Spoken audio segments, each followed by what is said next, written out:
I'm Lisa Federico, and this is Inside Northwest Columbus. After spending decades in corporate marketing, I traded boardrooms for backyards because the best stories are happening right here at home. Every week, you'll meet entrepreneurs, creatives, and everyday neighbors doing extraordinary things across Worthington and Northwest Columbus. So let's jump into this week's conversation. Welcome to Inside Northwest Columbus. I'm your host, Lisa Federico, and all month we've been talking about being grateful. You know, November is also a time of Thanksgiving, so we've been talking a lot about food, and that's why I thought it would be fantastic to bring on Jordan Lamatrice from Stacked Burger, located right here in Worthington. Welcome to the show, Jordan. Thank you so much. This is really cool. I don't know what I was expecting, but this is very, very cool. Well, I'm so excited for you to be here because the burgers on your website, Stacked Burger, look unbelievable. They're probably this big and this wide. And for those of us that have just been talking turkey all month, we are now ready to talk about burgers. Right on. Yeah, absolutely. I think it's always good to take a break from holiday food. Is like in between Thanksgiving and Christmas, I don't want mashed potatoes or stuffing, gravy. Done maybe with the cranberry sauce, right? Although sauce. we're both Italian, so we know that we could eat pasta like every day of the week. It doesn't even matter. Usually a Sunday. I just save it for a Sunday, but I get epic with it. You know, like for some reason, I fall asleep at like 7:30 that day. You know what I mean? Exactly. I'm so excited to talk to you. We have so much in common. Cool. Even though I'm from Cleveland, you're from Steubenville. We have that Italian connection. So I do want to cover that. But I want to know why Stacked Burger. You could have opened any kind of restaurant. Sure. Right? You're a foodie, so I get that. You love to cook. But, you know, in a world of McDonald's and Wendy's, and we're like the fast food capital of the world, but yet you started Stacked Burger. So Sure. Tell me about it. It was really an evolution, to be honest. I started a food truck business about 10 years ago now, which is crazy to say. I don't think I've done anything else for 10 years. But yeah, so I started as a food truck. We were doing soup, salad, sandwich. Yeah. We had a different name, different brand. And then we eventually got an offer to be a part of a popular food hall here in Columbus.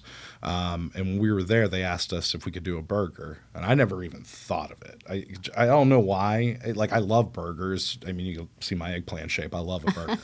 But I would, I said, sure, we'll give it a try. And then little by little, we pieced together what now is a Stacked Burger. And it really just took off. You can hear about it all the time if you ever watch any of the YouTube things about chefs and how they're angry about burgers because it takes over their entire steakhouse menu. It happens. It literally does happen. So when the opportunity came for us to kind of stand on our own 2 feet, look into what the next chapter was going to be, I said we should just simplify everything and do burgers. Do it well. Yeah. Yeah. And what makes your burger different than every other burger place out there? What is the claim to fame for Stacked Burger? To be honest, we just kind of do everything from scratch. I don't make a bun or anything like that, but I have meticulously figured out what the perfect seasoning ratio of salt to pepper is for ground beef. But we make our own pickles in-house. We make our own sauces. We do as much as we can from scratch. And I think that does kind of set us apart. Yeah. Like I said, I love a good burger. It's going to be hard for me to say, well, I didn't like that or I don't like this. But I know in my shop, everything starts with just love. Right. You know what I mean? From scratch, just too, starting. which always tastes better. Yeah, absolutely.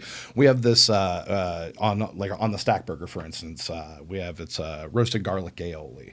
And we literally, a couple times a week, are roasting 4 or 5 pounds of garlic, throwing it through a food processor, blending it with some mayo and some olive. It's delicious. I'll bet the place smells amazing. It does. We're actually we're sandwiched in between a nail salon and there's a Chinese restaurant. But there's just always good smells floating through the place. Right. What is the secret to a good burger, in your opinion? It's a good bun. It's a good bun. To be honest with you, like I love a Martin's potato roll. Like I don't, that's like a classic. Like it's, it's coming hot off the grill, or a Nichols bakery roll. Like everyone's had that. But for me, I'm a brioche guy. Like if I want like a more high end burger, I want something a little buttery, a little savory. And then the sauces, obviously. I'm a sauce guy. Right. I always like a bun that like holds together. Absolutely. There's nothing worse than having this like gorgeous burger and then it's all leaking out the side and the bun's falling apart. And I agree with you 100%. Yeah, you need like our burgers are serious, and you need a serious bun to hold them up. Yeah, and they are serious. They are. I love the combinations that you have. Yeah, that's just been like little by little evolution as well. Yeah. And the real fun thing that we've been doing this entire year has been specials. Like for instance, this last month we did like an Oktoberfest special that has Swiss sauerkraut and apple bacon jam on a pretzel bun. That's been selling through the roof. We did a street corn burger in the middle of the summer. That was awesome. We made like we did a jalapeno popper burger that I want to bring back, but it is so much work. It had like a jalapeno cream cheese on it. Pickled jalapenos. Very good. What I know that you started out where you had the opportunity at the food hall, and you said, hey, why don't you do a burger? And then it took off from there. But you opened in Worthington. Yeah. Like, why here? You're right on Worthington, Galena, but like, what brought you here? I honestly, that's a really great question. I don't remember how it happened, but I know that I was like, because my family lives in this neighborhood as well. Yeah. And I remember I was like driving to my parents' house, and I was like, I kind of took a quirky back road because the highway was all messed up, and I saw a for sale sign. And then I genuinely spent a week sitting in that plaza just like watching. I just wanted to see. I wanted to see if I was right. I was like, I know there's a lot of business up in the area. There's a lot of neighborhoods and families on the other side of this area. And we're somehow sandwiched right in between. I just want to see if I'm right. And I sat there for a little bit. And I saw thousands of cars, every type of landscaping, construction work, everything you could possibly imagine driving in and out of that UDF all day. I was like, we could do something here for sure. So you used your intuition. Yeah, I mean, and where'd that come from? Probably my family. Like my dad does rental properties. That was kind of a side gig. I mean, he's a mill worker. We're from Steubenville, but his side gig was rental properties and investments, and he did really well for himself. But he would always talk about location. He's like, you could do everything right, but you cannot overcome a bad location. So I think just at the bare bones of it, I was like, I think there's business here. You just have to have a good product and be consistent and considerate, and people will come back, Yep, I get it. So your family's from Steubenville. You grew up in an Italian family, very close-knit. Yeah. Tell me about your connection to food and you being a foodie. Like, take me back, because Italians, we love food. Yeah. Food is so important to us. Certainly. Definitely. Yes, around the holidays, but also 7 days a week. Yeah, Tell me more about that. That's family and community. That's kind of been ingrained in me my whole life. And at a certain point, I don't know when I decided that I was going to get into food. Through college, I was selling cell phones at AT&T. I didn't know what was going to be next. I graduated with a communications degree. I was hoping to move up in AT&T, being a communications company. Right. They wanted me to stay in retail, and I was like, I got to try something else. And then I think like a just random day I saw a food truck, and I was like, what is that? Because, Steubenville's a very small town. They don't have food trucks. Yeah. I mean, they definitely have them now, but like at the time, just 10 years ago, no, it just wasn't a thing. So yeah, I was kind of young and dumb and just had a couple bucks and, some supportive parents. And I was like, give this a try. Why not? And it's been a decade of this now. Wow. That's incredible. Oh, thank you. Yeah. I think it's fun. Yeah. I love that it took off for you and that you then had this other, opportunity at the food hall. Yeah. And your focus on burgers now has just kind of blossomed. Yeah, it's overnight success, 10 years in the making kind of thing. Wow. Like the barbecue sauce that I put on the barbecue bacon burger is a barbecue sauce that I made like 7 years ago to put on a pork sandwich. And it still tastes as good. Yeah. You know what I mean? Like it's evolution. Right. It goes well with everything. It does. Yeah. Before we get back to the show, I've got to tell you what's coming up in December. Our giving issue is packed with incredible stories about giving back to our community and the incredible people and companies who make Northwest Columbus shine. And here on the podcast, you'll hear conversations that leave you inspired and proud to call this community home. Hit subscribe so you don't miss out and snag your free digital copy in the show notes. What's the biggest thing you've learned in starting the restaurant? Ooh. What are some of the mistakes you've made? Maybe we start there. Man, pull permits. Like if you are, even if you're just looking at leasing a space, it is so easy just to call into the city and go, hey, where do their permits stand on this place? Not that I got duped or anything, but one of the hardest things about the location was I actually renovated the space. So when I walked in there, there was simply just a knee wall, just a little countertop sidewall. There was no hood, Ansel system, minimal electric and plumbing work done. So like I had to go back and really like work with the city to like bring everything up to code. Oh my goodness. And that was a lot of money. That was a lot of time, effort, and energy. And I think I could have saved myself quite a bit of headache of just like, and it was fine, like in the long run, like I love the neighborhood. I'm so excited to where we are. And how would you know, right, until you go through it? Well, right. But now that I do know, next time I'm pulling a permit before I even sign on a line anyway. You know what I mean? But, trying something that no one's really, like in my family, no one really tried to just like open a restaurant or do something. So I know that I know nothing. I know that my greatest skill is being a good student in life and learning how to learn. And I think that's ultimately what college did. It taught me that I can learn stuff. Yep. And that's something that I carry on, throughout. But honestly, I'd be nothing without just like good source material on the internet. Right. You know what I mean? Right. Well, and I love that, you're so open about it. Sure. Right? Because we're not all experts when we start a business. No. And sometimes we do have to learn very publicly as we go. Yeah. And it is a great learning experience. It is. It's expensive and it hurts. And Yep. And I'm sure there was like a handful of things I could have done right out of the gate to kind of mitigate some issues. But we don't know what we don't know. Exactly. So we know nothing. Yeah. Okay, so you've been in place for a year now. Yeah. Tell me about opening night. So I told you I had to pull all these permits. I'm renovating an entire space. I'm trying to keep everything. Just a little stress. Yeah, I ended up having a heart attack. So I was dealing with some weird chest issues, like nothing major. It wasn't the big one, Alice. There wasn't, none of that, none of that kind of stuff. It was just like felt a little tightness, a little burning in my chest. This was happening sporadically for maybe twice over the last like month and a half. And you just chalked it up to, stress. I'm opening the business. But I was also like, I was in the middle of like a long hike, or I love disc golfing. So I was out disc golfing one time and I just thought maybe I overexerted myself. Let's take a break. No big deal. But on opening night, it wouldn't go away. And it wasn't until maybe around like 6 or 7 o'clock where I'm actually like not even helping with the opening night. I'm basically just sitting on the back of the building and it's like kind of raining and I'm just like sitting there just like trying to breathe. And then my brother came out and was like, hey, we will shut this down right now if that's what it is for you to leave. So I went to the hospital and they checked me in immediately and they were like, oh, you're actively having a heart attack right now. And I was like, awesome. This is just can't be better, Timing. It was great. Like, I'm sitting there the next morning and like the nurse is like, we really got to work on mitigating stress and just kind of taking better care of yourself. What do you do for a living? And I was like, I just opened a restaurant. I just opened a restaurant and everything hurts. Were you in a lot of pain?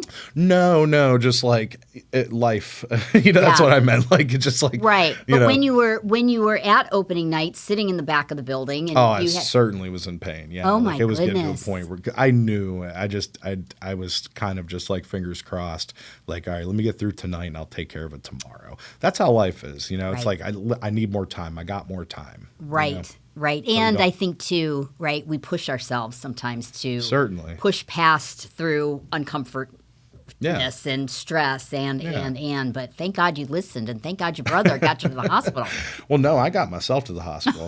That was okay. Scratch that. Yeah, that was actually my favorite part. Was like all the like pretty nurses were like, and when the ambulance get, I just drove myself. It's not a big deal. Just bragging that I, don't heed warning signs. But you're feeling good now. I am. It was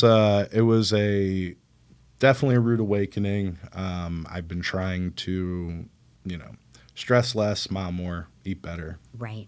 Just be more active. And sometimes that's easier said than done. Right. I mean, in that situation, especially the stress. I mean, I think one of the things I was reading on the flow sheet that you sent to me that was like, what is one thing that I could tell someone else who wants to get into this kind of world? Your first thing to learn is how to handle the stress. That's it. Because everything else is just like filling out paperwork, scheduling appointments, just handling clients and customers and employees. All those things are stressful. But if they weren't stressful, they are just things to do, to-do list, check it off. Right. But the second that you get overwhelmed, you don't do anything that day. You know what I mean? So, I think that would be it. Just that your first and foremost skill should be mitigate stress. Yeah, I cannot agree more. And when you own a business, you can't avoid it. And the impact that stress can have on your outlook for the day and how you treat your employees or how you converse with them or the decisions you make. I mean, it becomes an ordeal. I wholeheartedly agree that you got to learn how to manage that. And I don't know that just comes naturally for some of us, right? No, I have definitely met some like super Zen humans. Yeah, I'm not one of those. No, I'm definitely not one. And I know for a fact when they get in their car, they're just like, they're mad. Yeah, well, something's up. And when the Italian comes out, right, that can 100%. be a stress reliever. But 100%. A lot of times we bottle all that up and then we go from 0 to 60. And that was another thing. They were asking me all my like health history. And I was like, yeah, my whole family, high blood pressure. We're all stressed. We talk over each other. I'm trying to talk over you right now. Yeah.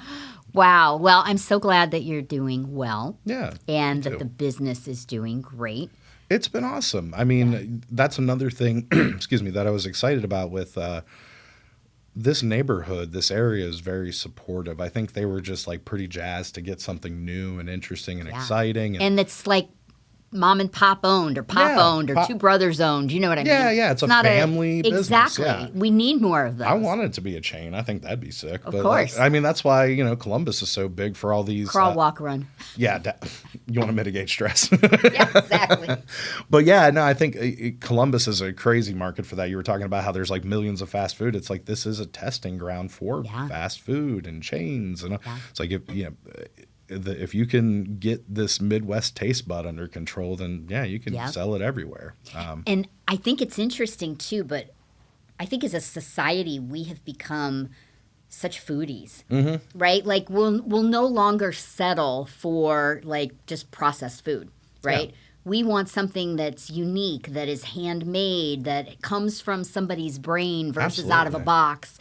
And I think that, the restaurants that do really well come from, like you said, from love. Yeah. Right? And 100%. Loving what you do. No, I'm not going to turn my nose up at some like Haribo or like a made to order Sheets, but I agree. It does. Like the more popular places are definitely chef driven, people with passion, and I love it. Yeah. It makes it nice to just go dining pretty much anywhere. Like you can go to random breweries throughout Columbus, Ohio, and get legit good food. Yep. It's so fun. Totally agree. And, I've been in Columbus since 1985, and to see the evolution of the city from a food perspective. Oh, I bet. And to meet people like yourself, right, that are doing amazing things with burgers. I still can't get over how they look in the photographs. Whoever that photographer was super good. I got to be honest, it bums me out that you have not been there. I know. I'm sorry. You can cut that. Maybe shouldn't be part of the story, but. I will be there before this episode airs, cool. I swear.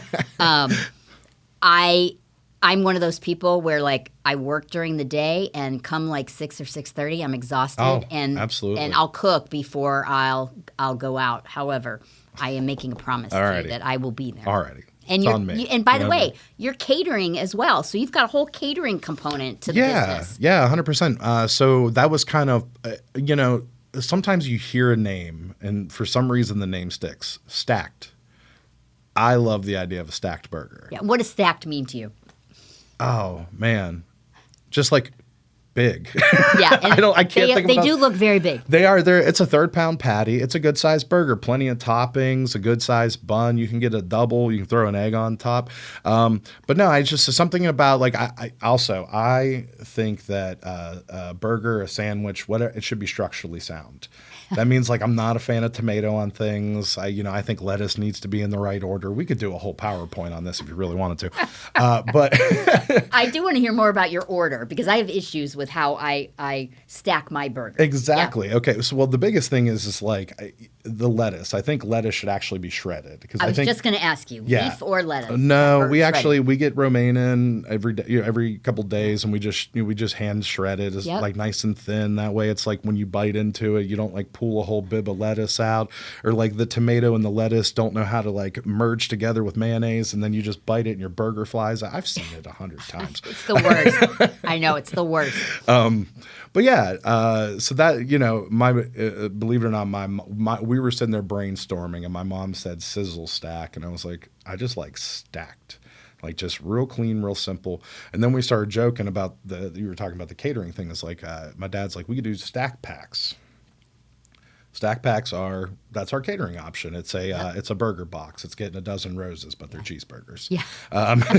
Love them just as much. I know, 100%. So yeah, and that's been going really well. We've had some, because it works for no matter what the size is. Like we have people that'll come by and they'll pick up a 10-pack and they're going to like a little like fun dinner party or something like that. Or we've had larger scale clients, like we did a catering for, was it Worthington Industries? Yeah. And that was for 200 people, and that was a bit difficult, and that was a little bit different. And we did some like macaroni and cheese and a big salad, and all the other fun accoutrement with that. But yeah, we're all over the place. I'm just trying to do what we can to keep pushing that product out. Yeah, you know what I mean? I'm so happy for you. Yeah. And look, I'm so happy for Worthington that we have a burger place like yours. I know, isn't that cool? It is cool. And I'm not even saying it's like, I live over off of like the Bethel Sawmill area. Yeah. And there is a Mexican restaurant that just kind of sits off in the corner right off of like Henderson and Durker. We're getting very specific here. I hope people know what I'm talking about. But anyway, it's called Cuco's Taqueria. Yep. That is the neighborhood spot and some of the best Mexican I've ever had. Yeah. And I think it's just something about it. I don't even know if it is the best Mexican I ever had. I just know that's my neighborhood spot. I love it. And like the food quality is good. The customer service is consistent. Yeah. I know what I'm getting. I know where I'm going. I know all of it. And I love it. And that's what I'm excited. I want to be And that's what you're building. That's what I want to be in every neighborhood in the city. Like when I was first looking at locations coming from the food hall that we were at, I was looking at Prime Time. I was looking at Uptown Westerville. I was looking at Grandview. I was looking at all these locations, but the real estate market, everything is insane right now. Yeah. So it just, a lot of the times it comes down to a financial thing. And I remember seeing this place and I said, maybe I'm not the hot spot. Maybe I'm just, in your neighborhood. When you don't want to cook, you come see me kind of. Right. And that's what's going on. Didn't get the magazine at home? No problem. You can read it for free by signing up for our digital issues. Just head to the link in the show notes. And hey, if you're just listening to this episode, did you know you can watch it too? Catch the full video on YouTube, link below. I love what you said about the experience because I do think that we are craving more of that service-oriented. Sure. You walk into a place, it's nice to like be able to say hello to somebody, and it's nice to walk away and have a great experience outside of having great food. Absolutely. And just like you said with Cuco's, it's your neighborhood place, right? Yeah. But you always know what you're going to get, right? It's always consistent. Yeah. And I think that is kind of one of the cornerstones of how you make a name for yourself. And it sounds like yeah, it's something about an undeniable product. Like if you have a quality burger, that's step one. You've got quality food. But when it comes to like just having the personal touch, I think that's something that's lost. Yeah. And I think I'm so proud of my guys. They do such a good job. Even when I'm not there, like I know for a fact they're still doing a good job. Well, and that's a testament to you because we had talked a little bit about this. You said that your team is so strong. Yeah. And it's one of the areas of, being a business owner is you got to hire the right people to create that team. And it sounds like you've really hired for culture. Yeah. Hire for talent, because you can't teach talent, you can teach skills. But it sounds like your focus on that has really created this customer experience based on the team that you've hired. I don't think I've ever thought of it that way, but thank you. That is really cool. I don't know. Just do the right thing because it's right.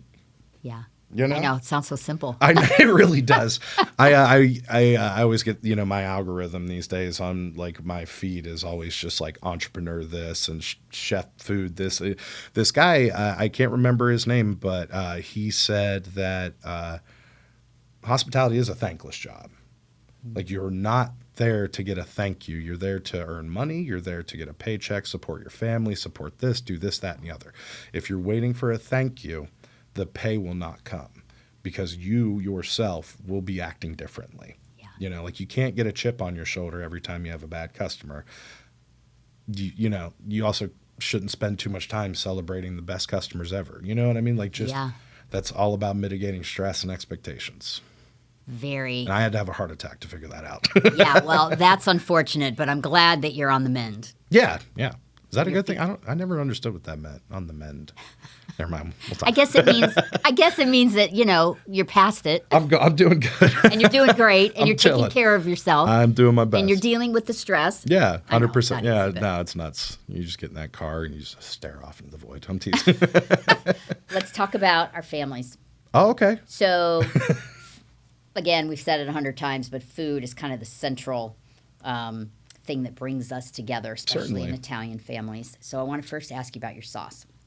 Oh, my, yeah. Because that is a thing, yeah, right? 100%. My family, my father's family's from Sicily, so everything that we eat is sweet, right? We put sugar in our sauce, and it is a lot of pork-oriented. Yeah, right? 100%. Ground beef. So I'm curious, like... Is that the guanciale or guanciale? Oh, my God, the cheeks. Yeah, guanciale. I can't bring that to my parents' table. Like, my parents are still, like, as much as they're like Italian, they are from Steubenville, Ohio. They don't mix it up too much. Oh, you know so what guanciale I mean? is not a thing. No. It's guanciale is pork cheeks, by the way. It's kind of like pancetta for those. Yeah, 100%. It actually, like, if you cook it properly, it's like very tender and it's really good. Better than bacon. It kind of is. Bacon. I mean, I just don't want to know where it came from. Yeah. Let's start. You know what I mean?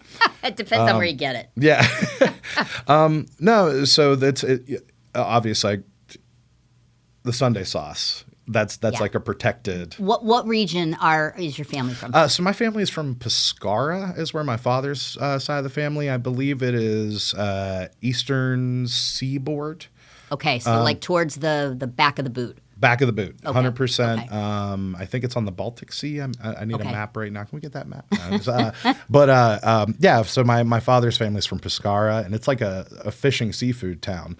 And I've actually, I've done, like, a little bit of, like, just, like, obviously I've never been there, but I've done, like, a little bit of fun diving, and I just was like, what are some traditional dishes that are served there? And I looked at my dad, I was like, you would not eat anything here. You would be asking for a mozzarella stick or some chicken parm. Right. Like, what is your deal? So his sauce, or your family's sauce, is obviously tomato focused. Yeah, meat, 100%. no meat. So what I like to do is, like, my mom makes a really good meatball. So what I'll do is like, she'll make them in bulk, and then she'll just have them, like, froze in a bag. Yeah. So what I'll do is like, when I'm ready for putting meat in the sauce, I'll literally just grab her meat, like 3 or 4 of her meatballs, and heat them up in the sauce so they get the flavor. But for me, no, I really want to taste the tomato. I want to taste a little bit of the vegetable. I want some fresh basil. I want, but yeah, I was very proud in a recent Sunday, I, like, fed a bunch of people and none of them got heartburn. And they were just like, what is this? That is a feat. It's a very balanced sauce. I don't put sugar. I was telling you, I do carrots as like a natural sweetener. And you were saying that removes the heartburn or the acid. A little bit. From It'll remove a little bit of the acidity. It'll balance it is basically what it does. Yeah. I don't want to get, I don't know if it's, I don't know exactly why. Let's be honest. I just know I've done it plenty, and it definitely works. Yeah. But when it comes to, I think simple is always better. And even when it comes to the burgers, we literally use salt and pepper. Really? It's delicious. Like we literally use salt and pepper on things. Like we keep it simple. We try to elevate it as much as we can, but there is something that you can't beat about just simple. Like my red sauce, my dad was laughing because you put all your ingredients out, and I literally had salt, pepper, and red pepper flake, and then everything else was just like an onion, a couple carrots, right. some flip, the San Marzano tomatoes. You get the good ones, And sometimes the simplest, you're absolutely right, makes the biggest difference. Yeah. Yeah. Sometimes the more complex is you get a little off track. To this day, I still don't know how to make chicken noodle soup really good. Oh, I can help you with that. I know, but it's probably just simple, right? Like it's just Super simple. Of course it is. I'm over here. I'm like trying to like add fresh who cares? It's a date. Nuts. I will help you with that. I got the chicken soup thing down. Yeah, so that was my original thing too. Was like, we were talking about evolution of food. Yeah. My chili. That's literally what got me started. I made the chili for my buddies at AT&T. It just like found a recipe, started working on it a little bit, and they were like, "This is amazing. This is so good." Blah, blah, blah, blah, blah. To this day, I still make that chili. We put it on our burgers. It's on our fries. It's on hot dogs. Yeah, it's on everything. Can you spill a little bit about what's in your chili? What makes it so great? It's coffee, dark beer, steak, ground beef, brown sugar. Pretty much anything I like to eat or drink. There are beans in there. A lot of people don't like beans, but I don't like you. Coffee. You know what Yeah. Coffee, though. Yeah, so that was part of like the original recipe I found online, like that mixture of like the coffee and the darker beer, really just like deep flavor to it. It sounds incredible. It is. It's really good, and we've been like we've mastered it over the years. Okay, like teach me that, and I will help you with the I will. Well, actually, I won't even teach it to you. I'll just give it to you when you ask. I'm not giving even it, better. You know what I mean? But that was fun. That was when I actually knew I had something. We did a couple like random chili cook-offs throughout Columbus as I was in the food truck, and we ended up winning a couple. Really? It was really fun. Yeah. We did one for it was like a food truck chili cook-off in Grandview. We ended up winning. We had some Irish club down like south of High Street. Do you ever look back on the things that you've done and look at where you are today? It's kind of like, it sounds to me like everything just kind of fit into place for you. I mean, even with the heart attack, but like everything has just kind of evolved to like where you are with Stackburger. I like to, yeah. I mean, I think as long as like you keep moving forward, not to, wait, what was that? That was Dory on Finding Nemo. Just keep moving forward. Just keep swimming. Just keep swimming. That's a thing. That is a thing. If you just keep swimming, you learn from your mistakes, and then you learn from your successes and keep them with you, everything will evolve. Yeah. All right. I got to ask you this one thing because it is Thanksgiving. Yeah. Yeah. And my family makes what's called Italian stuffing. Oh, okay. All right. And I don't know if you have this. I've never met another Italian who makes this, so I'm going to ask you. Basically, it is breadcrumbs, a boatload of eggs, like more than a dozen. Okay. A ton of cheese, Romano and Parmesan. And that's basically it. And you mix it all together. You put it in a bread pan because it bakes like a loaf of bread. Yeah, it'll just like, the eggs will fluff up and they're filled with cheese. And then you slice it like bread. And then, oh my God, you put gravy and cranberry sauce on it. It's to die for. Anybody who doesn't grow up with that is like, what are we eating here? No. You don't do that. I've never done that. I've never heard of it, but I am like on a 10 right now. That's exciting. Because I think that's something to do. I think you could put that on burgers. Really? And I think we could call it the Lisa Marie burger. Oh, that's what I'm thinking. Oh, if you don't think I'm getting a Federico burger going with the red sauce on it, wouldn't that be awesome? That'd be awesome. Oh, that'd and be awesome. I will make some for you. I can't wait. Along with the chicken soup as well. Yeah. This is how I get this way. Women just keep feeding me. I don't mind it, but this is what happens. Not a bad problem to have. It's not at all. Jordan, not at all. This was so much fun. This is fun, yeah. That was it? Yeah, it's so simple, right? That was it? No, right. I am so glad you came on the show. I'm so excited for you. Oh, You've thank you got so much. just such a tremendous energy about you. I wish you the best of luck. I will get there, I swear. I am going to bring you some Italian stuffing. Can't wait. I know. I'm going to bring you some chicken soup. And I also make sourdough bread, so I'll get you some of that as well. It's a deal. Heck yeah. All right. Yeah. Well, right on. Awesome. It's great to meet you, too. thank you for being here. Absolutely. And thank you so much for joining us this week on Inside Northwest Columbus. Until next week, stay right where you are. We'll be talking all about Thanksgiving, about giving back, about being grateful, as well as giving back to our community. So until next time, we'll see you soon.